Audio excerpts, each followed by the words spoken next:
எனக்கு என்னமோ இந்த பிக் பாஸ் பார்த்தீங்கன்னா, மறுபடியும் வந்து வீக் 1 அதாவது டே 1லருந்து திரும்ப ரீஸ்டார்ட் ஆன மாரியான ஒரு ஃபீல் தான் வருது. வெளிய இருந்து சரி இந்த எக்ஸ் கண்டஸ்டன்ட்ஸ்லாம் திரும்ப உள்ள கொண்டு போய் விட்டீங்க.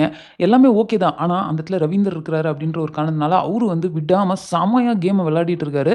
ஸோ எனக்கு எப்படி ஃபீல் ஆகுது அப்படின்னு பார்த்தீங்கன்னா, மறுபடியும் ரீஸ்டார்ட் ஆன மாரி இருக்குது பிக் பாஸ். கேம் வந்து செம்மையா பீக் போயிட்டு ஏன்னா டிடிஎஃப்லாம் வந்து பயங்கர ஃபயரா போயிட்டு இருந்தது. அங்க இருக்கிற கண்டஸ்டன்ட்ஸ்லாம் வந்து உயிர குடுத்து வந்து விளையாடி, எல்லாம் பண்ணி டிடிஎஃப் ஒருத்தருக்கு போய் ரெஸ்ட் எடுக்க வேண்டிய ஒரு 2 வாரத்தில மறுபடியும் கேம ரீஸ்டார்ட் பண்றப்போ, பார்க்குற எனக்கே டயர்டா இருந்தா, உள்ள இருக்கிற அந்த டாப் 8 கண்டஸ்டன்ட்ஸ்க்கு எவ்வளோ டயர்டா இருக்கும் அப்படின்றது தான் எனக்கு தெரியல. ஸோ அவங்க பார்த்தீங்கன்னா, போத் மென்டலி அண்ட் பிசிக்கலி வந்து ட்ரெயின் அவுட் ஆயிருப்பாங்க. அண்ட் இன்னொன்னு பார்த்தீங்கன்னா, 90+ டேஸ் வந்து கஷ்டப்பட்டு போராடி, அதுவும் மக்கள வந்து வோட்டிங்ல சந்திச்சு, அவங்களால வந்து எவிக்ட் பண்ணாம இன்னமும் உள்ள இருக்கிறாங்க அப்படின்றப்போ, அவங்கள ஈஸியா நீங்க டக்குனு இப்போ வெளிய போன 2 கண்டஸ்டன்ட்ஸ வச்சு ரீப்ளேஸ் பண்ண போறேன் அப்படின்னு நீங்க சொல்றது வந்து, எப்படி அப்படிங்கிறது ஒரு சைட் புரியல. இன்னொன்னு வந்து அது எப்படி நியாயமா இருக்கும் அப்படின்றது தான் இன்னொரு கேள்வி. ஏன்னா, இப்போ மக்கள் தான் வந்து வோட் பண்றாங்க. மக்கள் தான் முடிவு பண்றாங்க. இது ஒரு ரியாலிட்டி ஷோ அப்படிலாம் நீங்க சொல்றீங்க அப்படின்னா, வோட் பண்ணி வெளிய அனுப்புனவங்க வெளிய தான் இருக்கணும். அவங்க இருக்கிறவங்கள எக்ஸிஸ்டிங்க வந்து ரீப்ளேஸ் பண்ண போறாங்க அப்படின்னா, அப்புறம் எதுக்கு வோட் பண்ணோம்? எதுக்கு வந்து எலிமினேட் பண்ணோம்? அப்படின்ற கேள்வி தான் இருக்குது. வீக் 1, வீக் 2ல நடக்க வேண்டிய முட்ட பிரச்சனை இப்போ நடந்துகிட்டு இருக்கு பிக் பாஸ் வீட்ல. என்ன அப்படின்னு பார்த்தீங்கன்னா, ஃபர்ஸ்ட்டு அவங்களுக்கு வந்து ஒரு ப்ரமோஷன் டாஸ்க் வருது. ஸோ அந்த ப்ரமோஷன் டாஸ்க்ல பார்த்தீங்கன்னா, குக்கிங் ரிலேட்டடான ஒரு டாஸ்க் அப்படின்றப்போ, அந்த இடத்துல ஜாக்லின் என்ன சொல்லியிருப்பாங்க அப்படின்னா, 2 பேரா போறப்போ ஒருத்தங்க குக்கிங் தெரிஞ்சவங்க, இன்னொருத்தங்க வந்து கூட போற மாரி வச்சுக்கலாம் அப்படின்றது. ஸோ அப்பவே வந்து சௌந்தர்யாவுக்கு ஒரு மாரியா ஹர்ட் ஆயிருக்கு. நைட் என்னன்னா, ஜாக்லின் வந்து எல்லாருக்கும் வந்து முட்டை வந்து போட்டுட்டு இருக்காங்க. அப்ப சௌந்தர்யா போயிட்டு நான் போடுறேன் அப்படின்ற மாரி கேட்டிருக்காங்க. புரோவிஷன் கம்மியா இருக்குது அப்படின்னு சொல்லிட்டு நம்ம கிச்சன் இன்சார்ஜ் வந்து சொல்லியிருக்கிறாரு. ஸோ அதனால நீங்க வந்து புதுசா ட்ரை பண்ண போறீங்க. அதாவது குக்கிங் தெரியாது அப்படின்றனால நீங்க இப்ப தான் ட்ரை பண்ண போறீங்கன்றப்போ, நெறைய விஷயங்கள் வந்து வேஸ்டேஜ் ஆகறதுக்கு சான்ஸ் இருக்கு. அதனால வேண்டாம் நானே போட்டுக்கிறேன் அப்படின்ற மாரி சொல்லியிருக்காங்க. சௌந்தர்யாக்கு வந்து ஏன் நான் வந்து ட்ரை பண்ணி பார்க்குறேன். ஏன் வந்து நான் பண்ணக்கூடாது அப்படின்ற மாரி அவங்களுக்கு ஒரு கோவம். ஸோ ஜாக்லின் என்ன சொல்றாங்க அப்படின்னா, நீங்க உங்களுக்கு மட்டும் போட்டுக்கோங்க. மத்தவங்களுக்கெல்லாம் நான் போடுறேன் அப்படின்ற மாரி சொல்றாங்க. ஸோ இதுல 2 பேருக்கும் வாக்குவாதம் ஆயிருது. ஸோ இதுல என்ன ஆயிருது அப்படின்னு பார்த்தீங்கன்னா, சௌந்தர்யா எனக்கு புரியல அப்படின்ற மாரி சொல்றப்போ, ஜாக்லின் வந்து எப்பா வாரம் வாரம் புரியல புரியலன்னே சொல்லிட்டு இருந்தா எப்படின்னு சொல்றாங்க. ஸோ உடனே சௌந்தர்யா வந்து நான் வந்து அப்ப இதுதான் நான் புரியல புரியலன்னு சொல்லிட்டு தான் நான் கேம் விளையாடிட்டு இருக்கேன் அப்படின்றத அவங்க பாயிண்ட் அவுட் பண்றாங்க அப்படின்னு சொல்லிட்டு, அடுத்து நம்ம சௌந்தர்யா என்ன பண்றாங்க அப்படின்னா, "நீ மட்டும் இந்த மாரி ஆள் மாத்தி, மாத்தி நீ வாரம், வாரம் விளையாடலையா?" அப்படின்ற மாரி அவங்க ரொம்ப பெர்சனலா போயிருது. ஸோ இது ஒரு பயங்கரமான சண்டையா மாறுதுங்க. ஸோ இதுதான் நடந்தது. ஸோ இப்ப இது வந்து மறுபடியும் வந்து இன்னைக்கு திரும்ப கன்டின்யூ ஆகுது. அதாவது நம்ம ரவீந்தர் இருக்கிறார் இல்லையா? அப்பனா வந்து பிரச்சனை கன்டின்யூ ஆக தான் செய்யும். ஸோ என்னன்னா, இன்னைக்கு கிச்சன்ல இன்னொரு ஒரு பிரச்சனை ஸ்டார்ட் ஆயிருக்கு. இது யாரு அப்படின்னு பார்த்தீங்கன்னா, வர்ஷினியால. அதான் நம்ம ப்ரோமோ 2ல காட்டியிருப்பாங்க இல்லையா? வர்ஷினி வந்து கிச்சன் டீம்ல இருக்காங்க. ஸோ அவங்க வந்து கிச்சனுக்கு போறப்ப என்ன ஆகுதுன்னா, கிச்சன் டீம்ல இல்லாத பவித்ரா அண்ட் அருண் இவங்க 2 பேரும் அங்க வந்து கட் பண்ணிட்டு இருக்காங்க. அதாவது பிரெப் ஒர்க் பண்ணிட்டு இருக்காங்க. ஸோ அத பார்த்த வர்ஷினி பார்த்தீங்கன்னா, நேரா வெளிய போறாங்க. வெளிய தான் ரவீந்தர், தீபக், முத்துக்குமரன், சௌந்தர்யா இவங்கலாம் உட்கார்ந்துருக்காங்க. அங்க போயிட்டு நேத்து சௌந்தர்யா முட்டை போடுறேன்னு கேட்டப்போ அலோவ் பண்ணல. ஆனா இப்ப பார்த்தீங்கன்னா, அங்க பவித்ரா அவங்கலாம் வந்து அங்க கிச்சன்ல ஹெல்ப் பண்ணிக்கிட்டு இருக்காங்க அப்படின்னு சொல்லி ஸ்டார்ட் பண்ணி விட்டாங்க டாபிக்க. இந்த டாபிக்னால மறுபடியும் ரவீந்தர் வந்து ஜாக்லின கூப்பிட்டு உட்கார வச்சு சௌந்தர்யா அண்ட் ஜாக்லின் இவங்களுக்குள்ளார கான்வர்சேஷன் போகுதுங்க. ரவீந்தர் வந்து ஃபுல் அண்ட் ஃபுல் ஒரு விஷயத்த கான்சன்ட்ரேட் பண்ணி தான் வந்து சௌந்தர்யாவ கேள்வி கேட்டுட்டு இருப்பாரு. வந்ததுலேருந்தே நீங்க பார்த்தீங்கன்னா, இந்த கோவா கேங்கு அப்புறம் நீங்க உண்மையாவே ஃப்ரெண்ட்ஸா இல்லையா? நீங்க உண்மையாவே ஃப்ரெண்ட்ஸா இல்லையா? அப்படிங்கிற அந்த ஒரு கேள்விய தான் திரும்ப திரும்ப கேட்கிறாரு. இந்த இடத்துல ஜாக்லின் ரொம்பவே உஷாரா தான் இருந்திருப்பாங்க. இன்ஃபாக்ட் சௌந்தர்யாவுக்கு போய் அட்வைஸும் குடுத்துருப்பாங்க. இந்த மாரி அவர் வந்து கொஞ்சம் வாயிலேருந்து வார்த்தைய வாங்க பார்க்குறாரு. நீ பேசுற அப்படின்னா, அதுக்கு பதில யோசிச்சுட்டு பொறுமையா என்ன வார்த்தை யூஸ் பண்ணுமோ யூஸ் பண்ணி நீ பேசு அப்படின்னு சொல்லிட்டு சௌந்தர்யாவோட நல்லதுக்காக ஒரு விஷயத்த சொல்லியிருப்பாங்க. பட் நம்ம சௌந்தர்யா அதுவுமே ஆஹா! நம்ம ஜாக்லின் நம்ம ஏதோ நமக்கு ஆப்பு வைக்கிறதுக்கு தான் இந்த மாரி பேசுறாங்க அப்படின்னு சொல்லிட்டு மூஞ்சில அடிச்ச மாரி பார்த்தீங்கன்னா, ஜாக்லின்ட்ட யாராவது கேள்வி கேட்டாங்கன்னா, நான் பதில் சொல்லுவேன். அதில என்ன இருக்கு? எனக்கு பதில் சொல்லணும்னு தோணுச்சுனா நான் சொல்லுவேன். சொல்லாமலாம் இருக்க முடியாது. அப்படி சொல்லி அப்பயே ஒரு மாரி மூஞ்ச காட்டியிருப்பாங்க. ஸோ என்ன ஆகுது அப்படின்னு பார்த்தீங்கன்னா, மறுபடியும் நம்ப ரவீந்தர் வந்து "நீங்க ஃப்ரெண்டா? இல்லையா?" அப்படின்ற மாரிலாம் கேட்குறாரு. அண்ட் நேத்து நடந்த அந்த முட்டை பிரச்சனையும் திரும்ப உள்ள கொண்டு வராரு. ஸோ அதில 2 பேரும் மாத்தி மாத்தி பேசிக்கிறாங்க.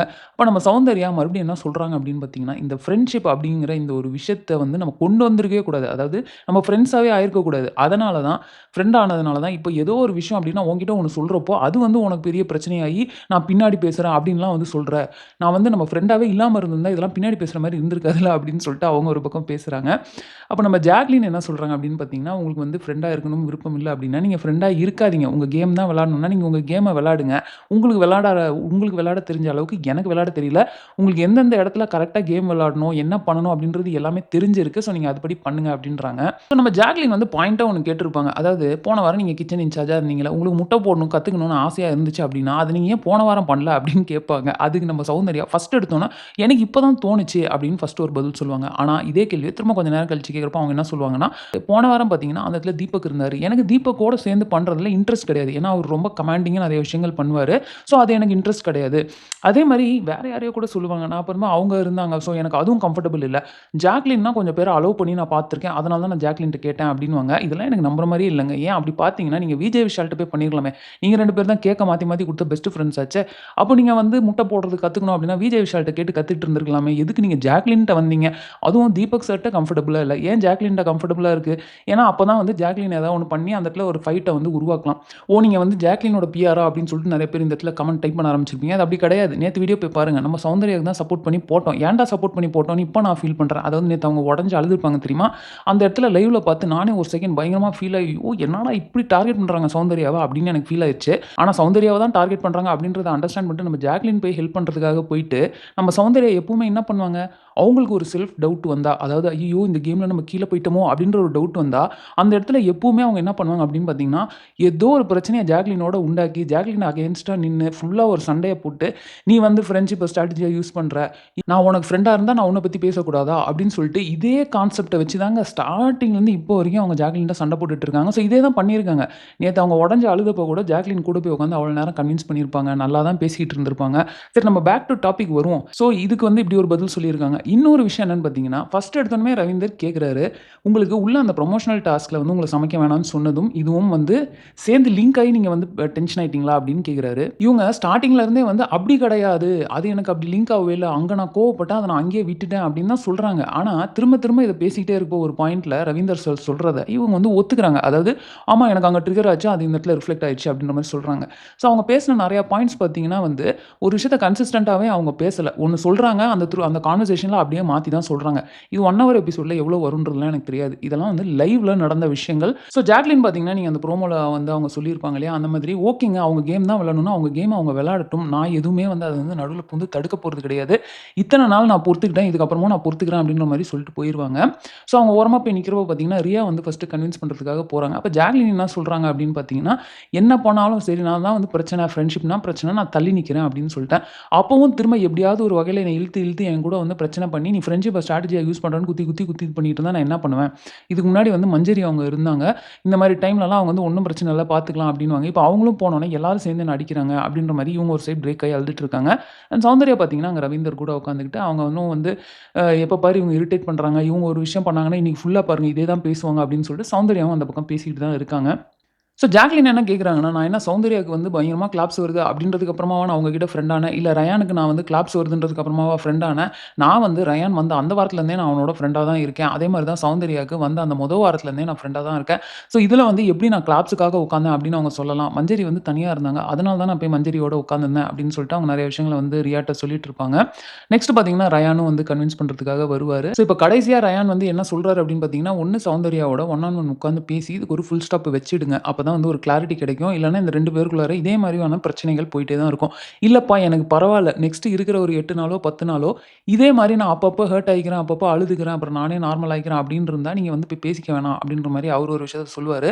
நீ வந்து எப்போ வந்து சௌந்தர்யாட்ட பேசி அவள கூட்டு வரியோ, நான் உட்காந்து சௌந்தர்யாவோட பேசறதுக்கு ரெடி அப்படின்ற மாரி ஒரு விஷயத்த சொல்லியிருக்கிறாங்க. ஜாக்லின் கண்டிப்பா அவங்க சைடு எக்ஸ்ப்ளைன் பண்றேன் அப்படின்னு சொல்லிட்டு நெறைய பேசுவாங்க. அது வந்து கண்டிப்பா சௌந்தர்யாக்கு செட் ஆக போறது கிடையாது. சௌந்தர்யா வந்து ஷார்ட்டா சொல்லுங்க, ஷார்ட்டா சொல்லுங்கன்னுவாங்க. இவங்க என்னதான் 2 பேரும் உட்காந்து பேசினாலும், இது வந்து கண்டிப்பா ஒரு முடிவுக்கு வரப்போறது கிடையாது. எனக்கு அந்த இடத்துல தான் இதுதான் சௌந்தர்யாவோட கேமா அப்படின்ற மாரி தான் எனக்கு ஃபீல் ஆகுது. ஏன்னா, இப்போ அவங்க வந்து இப்போ விஷால் வந்து அவங்க கிட்ட வந்து நான் வாரம் உன்ன தப்பா நெனச்சுட்டேன். உன்ன பத்திலாம் எவ்வளவோ தப்பா பேசிட்டேன் அப்படின்றதெல்லாம் சாதாரணமா மன்னிக்க முடிஞ்ச சௌந்தர்யாக்கு, ஜாக்லின ஏன் வந்து நார்மலா மன்னிச்சு, அவங்க திரும்ப ஃப்ரெண்டா ஏத்துக்கணும்னு அவசியம் இல்ல. பட் அவங்கள வந்து எல்லா இடத்துலயும் சண்ட சண்டன்னு போட்டுட்டே இருக்கிறது வந்து எனக்கு என்னமோ டவுட்டா தான் இப்ப இருக்கு. என்னடா இது சௌந்தர்யா யார டார்கெட் பண்ணணும்னு நெனைக்கிறாங்களோ, அவங்கள மட்டும் தான் டார்கெட் பண்றாங்களோ அப்படின்ற ஒரு டவுட் எனக்கு வருது. இவ்ளோ விஷயங்கள பார்த்ததுக்கு அப்புறமா எனக்கு நேத்து சௌந்தர்யா அழுததே இப்ப எனக்கு ஒரு பயங்கரமான டவுட்டா இருக்கு. என்னடா எல்லாரும் சேர்ந்து நம்மள இப்படி ஒரு விஷயத்த பண்ணிட்டாங்களே, இப்ப இந்த இடத்துல நம்ம அழுது ஸ்கோர் பண்ணிரணும் அப்படின்ட்டு பண்ணியிருப்பாங்களோ அப்படின்ற கேள்வியும் என் மைண்டுக்குள்ள வருது. ஸோ இதுதான் நான் வந்து ஒன் ஆஃப் த வீடியோல சொல்லியிருப்பேன். ஸ்டார்ட்டிங்லேருந்து அப்ஸ் அண்ட் டவுன்ஸா தான் இருந்திருக்காங்க. ஆஹா! சூப்பர் சௌந்தர்யா அப்படின்னு நான் என்னைக்கெல்லாம் பேசுறேனோ, கொஞ்ச நாள்லயே பார்த்தீங்கன்னா, அவங்க பண்ற ஒரு விஷயம் என்னடா இப்படி பண்ணிட்டாங்கன்ற மாரி இருக்கும். அப்புறம் திரும்ப சூப்பர்ன்னு இருக்கும். இதே மாரி அப்ஸ் அண்ட் டவுன்ஸா தான் போயிட்டுருக்கு. ஸோ நேத்து நான் சௌந்தர்யாவ சூப்பர்ன்னு சொன்னேன். இன்னைக்கு அவங்க பண்ண விஷயங்கள்ல வந்து எனக்கு அவங்க வந்து அத வந்து வேணும்னே ஜாக்லின டார்கெட் பண்ணி, அவங்க சைடு வந்து ஏதோ திருப்பிக்கணும் சாதகமா அப்படின்ட்டு அவங்க ட்ரை பண்றாங்க. அண்ட் இன்னொரு சைடு பார்த்தீங்கன்னா, இந்த ப்ரோமோ 2ல இந்த வர்ஷினியோட பிரச்சனை ஒண்ணு நடக்குது பார்த்தீங்களா? அவங்க வந்து நிஜமாலுமே ஏதோ ஒரு பிரச்சனை பண்ணணுன்றதுக்காகவே பண்ண மாரி இருந்துச்சுங்க. ஸோ, நான் அப்ப அத அங்க உட்டுருப்பேன். என்ன அப்டின்னா, அந்த கிச்சன்ல இது பண்ணத போயிட்டு பேசியிருப்பாங்க இல்லையா? திரும்பங்க ஏன் சௌந்தர்யாக்கு நீங்க அலோவ் பண்ணல? இப்ப மட்டும் ஏன் அவுட் சைட் கிச்சன் டீம் வந்து பண்றாங்க அப்டின்ட்டு. கிச்சன் இன்சார்ஜ்ட்ட பெர்மிஷன் கேட்டு தான் அவங்க பண்ணிக்கிட்டு இருக்காங்க. அதுவும் இல்லாம ரியா அவங்க தான் வந்து கட் பண்ணணும். அவங்களுக்கு கையில வலி இருக்குது. ஸோ, அதனால அவங்களுக்கு பதிலா இப்ப வந்து அருண் வந்து பண்ணிட்டு இருக்காரு. அவங்க வந்து இப்ப இந்த பர்ட்டிகுலர் கேரக்டர் ப்ளே பண்றாங்க இல்லையா? அந்த பார்ட் ஆஃப் ப்ளே தான் வந்து அவங்க இந்த கட்டிங்கும் பண்றாங்க அப்டின்னு சொல்லிட்டு அவரு சொல்லுவாரு. ஸோ, இத கேட்டோனே நம்ம தீபக் என்ன சொல்லிறாரு அப்டின்னு பார்த்தீங்கன்னா, "அம்மையாருக்கு கதையில் எந்த பகுதியில் விளையாட வேண்டும் என்று தெரியவில்லை" அப்டின்ற மாரி ஒரு வார்த்தைய வந்து போட்டுருவாரு. ஸோ, இவங்களுக்கு என்ன அப்டின்னா, என்ன வந்து கேம் விளையாட தெரியலன்னு சொல்றாங்க. செகண்ட் சான்ஸ் நான் வந்து ஏதாவது ஒண்ணு பண்ணணும் அப்டின்ட்டு பண்றேன். இவங்க எப்டி இப்டி சொல்லலாம்? ரொம்ப ரூடா இருக்கு. அப்டின்னு சொல்லிட்டு இவங்க ஒரு பிரச்சனை. பயங்கரமா அழுகுறது என்ன? பயங்கரமா அழுவாங்க. அப்புறம் நம்ம அருண்லாம் வந்து பாட்டு பாடி சமாதானப்படுத்துவாரு. அதுக்கப்புறம் வெளியில போயிட்டு அவங்க தீபக்க கத்துறதும் பார்த்தீங்கன்னா, போனோனே "நீங்க என்ன நெனச்சுட்டு இருக்கீங்க? எனக்கெல்லாம் கேம் விளையாட தெரியாதுன்னு நெனைக்கிறீங்களா?" அப்டின்னு சொல்லிட்டு பயங்கரமா கத்த ஆரம்பிச்சுருவாங்க. நம்ம தீபக் என்ன பண்ணுவாருன்னு நமக்கு தான் தெரியும்ல. டபால்னு அழகா கூட்டு போய் அப்டியே ஆஃப் பண்ணிடுவாரு. ரொம்ப பொறுமையா வந்து பேசுவாரு. இவங்க கத்துனாலும், "சரி நான் ஒண்ணு சொல்லவா? நான் என்ன ஏன் இப்டி சொன்னேன்னு சொல்லவா? நீங்க வந்து இந்த விஷயங்கள் அதாவது கிச்சன் இன்சார்ஜ்ட்ட வந்து கேட்டு அவங்க பெர்மிஷன் வாங்கிட்டு பிரெப் ஒர்க் பண்ணலாம் அப்டிங்கிறது உங்களுக்கு தெரியாது. ஸோ அது தெரியாம நீங்க பேசிக்கிட்டு இருக்கீங்கன்னு தான் நான் சொன்னேன். கேம் விளையாட தெரியாது அப்டின்றத நான் மென்ஷன் பண்ணல" அப்டின்னு சொல்லிட்டு, அவரு எப்பவும் போல அப்டியே ரொம்ப பக்குவமா, பொறுமையா சொல்லி அந்த விஷயத்த இவங்க வந்து எப்படியாவது எஸ்கலேட் பண்ணி பெரிய சண்டைய ஆக்கிடலாம்னு நெனைக்கிறப்போ, அவரு அப்படியே அத ஆஃப் பண்ணது வந்து பார்க்கறதுக்கு ஐய்யய்யோ! அப்படின்னு இருந்தது. பட் ஓகேங்க. Very good. வர்ஷினி வந்து போன வாட்டி வந்ததுக்கும், இந்த வாட்டி வந்ததுக்கும் நிஜமாலுமே ஏதாவது ஒண்ணு பண்ணணும் அப்படின்னு பண்றது வந்து பாராட்ட வேண்டிய ஒரு விஷயமா தான் நான் பார்க்குறேன். ஏன்னா இந்த வாட்டி பார்த்தீங்கன்னா, நம்ம சாச்சனா 2.0ன்னு வந்திருக்காங்க. அது எனக்கு சுத்தமா பிடிக்கல. பட் வர்ஷினி 2.0 வந்து அவங்க வந்து ஏதாவது ஒண்ணு பண்ணணும் கேம்க்காக அப்படின்னு அவங்க பண்ற அந்த ஃபயர் வந்து என்னால பார்க்க முடியுது. ஸோ என்ன கேட்டா வந்து இந்த மாரி பிக் பாஸ் வந்து திரும்ப ரீஸ்டார்ட் ஆகி ஃபர்ஸ்ட்லேருந்து வருது. இன்னொரு ஒரு 100 நாள் போகும் அப்படின்ற ஃபீல தான் எனக்கு குடுத்துருக்குது. மென்டலி பார்த்தீங்கன்னா, ரொம்பவே ட்ரெயின்ட் அவுட்டா வந்து நான் ஃபீல் பண்றேன். என்னடா இது முடிய போற நேரத்தில ஆரம்பிச்சு வச்சிருக்கீங்களே அப்படின்னு. ஸோ நீங்க என்ன ஃபீல் பண்றீங்க அப்படின்றத கமெண்ட்ல போடுங்க. அண்ட் இந்த ஜாக்லின் அண்ட் சௌந்தர்யா பிரச்சனை என்னதான் நடக்குது அப்படின்றத சொல்லுங்க. சௌந்தர்யா வந்து இந்த டைம் ஜாக்லின வேணும்னே இப்ப நம்ம இந்த இடத்துல நம்ம ஒரு பிரச்சனைய ஒண்ணு கிரியேட் பண்ணி நம்ம இப்ப வெளிய தெரியணும். அது என்ன பண்ணலாம்? ஈஸி டார்கெட்னா ஜாக்லின்னு சொல்லி ஜாக்லின சூஸ் பண்ணி சண்ட போட்டாங்களா? இல்ல நிஜமாலுமே எதேர்ச்சியா அந்த நடந்த விஷயங்கள்னால அவங்க சண்டைய போட்டாங்களா? அப்படின்றத நீங்க கமெண்ட்ல போடுங்க. ஸோ இந்த வீடியோவ நான் இதோட முடிச்சுக்கிறேன். உங்களுக்கு இந்த வீடியோ பிடிச்சிருந்தா லைக் பண்ணுங்க. உங்க ஃப்ரெண்ட்ஸ் எல்லார்ட்டயுமே ஷேர் பண்ணுங்க. மறக்காம சேனல சப்ஸ்கிரைப் பண்ணி என்ன சப்போர்ட் பண்ணுங்க. அடுத்த வீடியோல உங்கள மீட் பண்றேன். தேங்க்ஸ் ஃபார் வாட்சிங். Bye by.